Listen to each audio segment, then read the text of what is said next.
Shalom, selamat pagi. Perkenalkan, nama lengkap saya Agustinus Lakarol, NIM 2001080062 dari kelas 4C, mata kuliah Teori Ekonomi Makro. Di sini saya akan menjelaskan materi tentang keseimbangan sektor moneter. Keseimbangan sektor moneter. Pasar uang akan berada dalam keadaan seimbang apabila penawaran akan uang atau MS sama dengan penawaran akan uang atau MD. Dalam analisis keseimbangan di pasar, uang digunakan suatu kurva yang disebut kurva LM atau LMO. Kurva LM adalah tempat kedudukan titik-titik yang menghubungkan tingkat bunga atau I dengan pendapatan nasional atau Y, di mana pasar uang dalam keadaan seimbang. Dan yang berikut yaitu analisis keseimbangan sektor moneter. Dengan grafik sebagaimana kita ketahui bahwa penawaran akan uang atau MS adalah ditentukan oleh pemerintah atau dinyatakan tetap. Menurut Mantui, perubahan pendapatan akan mempengaruhi permintaan akan uang. Apabila pendapatan naik, maka ekspenditur akan mengalami kenaikan, sehingga masyarakat banyak melakukan transaksi yang menggunakan uang, sehingga kenaikan pendapatan akan mengakibatkan kenaikan permintaan akan uang. Hal ini dapat ditunjukkan secara matematis sebagai berikut. M per P kali D sama dengan L kali RY. Permintaan akan uang memiliki hubungan negatif dengan tingkat bunga dan memiliki hubungan positif dengan pendapatan. Selanjutnya, analisis keseimbangan sektor moneter dengan matematis.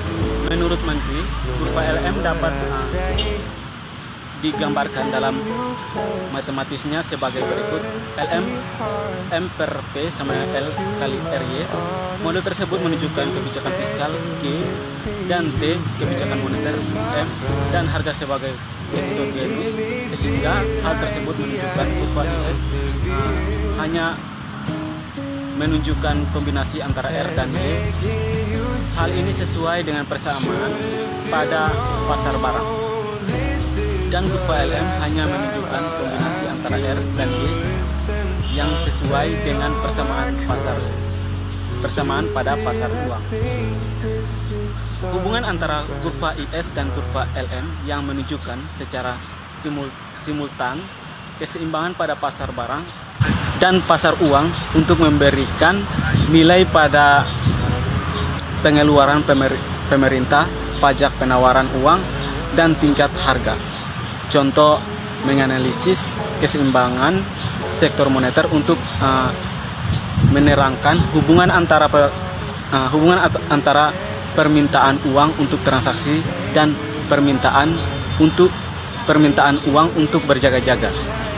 Dengan permintaan uang L1 dengan data sebagai berikut, yaitu LT sama dengan 0,25 Y dan LJ sama dengan 0,15 Y. LT yaitu permintaan uang untuk transaksi, LJ yaitu permintaan uang untuk berjaga-jaga berdasarkan data tersebut, dengan meningkatkan bahwa kurva atau fungsi L1 merupakan hasil penjumlahan kurva permintaan akan uang untuk transaksi dengan kurva permintaan uang untuk berjaga-jaga. Maka dapat kita tulis L1 sama dengan LT tambah LJ sama dengan 0,25 tambah 0,15 Y sama dengan 0,4 Y. Jadi singkatannya L1 sama dengan 0,4 Y. Selanjutnya yaitu keseimbangan umum. Keseimbangan umum terjadi apabila pasar barang dan pasar uang berada dalam keseimbangan secara bersama-sama. Dari keseimbangan tersebut diperoleh keseimbangan pendapatan nasional dan keseimbangan tingkat bunga. Keseimbangan pada pasar barang atau keseimbangan pada sektor real menggambarkan kondisi perekonomian dipandang dari sisi permintaan dan penawaran barang dan jasa. Sisi penawaran menggambarkan kemampuan perekonomian dalam menghasilkan barang dan jasa pada suatu periode tertentu. kebijakan fiskal yang sering disebut dengan politik fiskal atau fiskal policy dapat diartikan sebagai tindakan yang diambil oleh pemerintah dalam bidang anggaran belanja negara dengan maksud untuk mempengaruhi jalannya perekonomian. Variabel ekonomi yang biasanya dipengaruhi melalui kebijakan fiskal ini adalah yaitu 1. Pengeluaran pemerintah atau G, pajak atau TX, pembayaran transfer atau TR, kebijakan moneter atau moneter policy adalah merupakan kebijakan pemerintah yang ditunjukkan untuk mempengaruhi kondisi moneter. Variabel ekonomi yang biasanya dipengaruhi melalui kebijakan moneter ini adalah jumlah uang beredar atau JUB, permintaan uang atau MD, baik kebijakan fiskal maupun moneter. Keduanya dapat berpengaruh terhadap pergeseran kurva ISLM. Beberapa model pergeseran kurva ISLM yang diakibatkan adanya kebijakan pemerintah. Bila diketahui pengeluaran pemerintah mengalami kenaikan pajak dan pembayaran transfer tetap. Pengeluaran pemerintah dan pembayaran transfer tetap tidak berubah. Pajak mengalami kenaikan, jumlah uang beredar mengalami kenaikan. G, TR, TX dan tingkat bunga tetap, jumlah uang beredar mengalami kenaikan, pengeluaran pemerintah bertambah, pembayaran transfer dan pajak tetap. Selanjutnya yaitu keseimbangan pasar barang. Pasar barang merupakan pasar yang dimana tempat bertemunya penawaran dan permintaan atas sebuah barang atau jasa.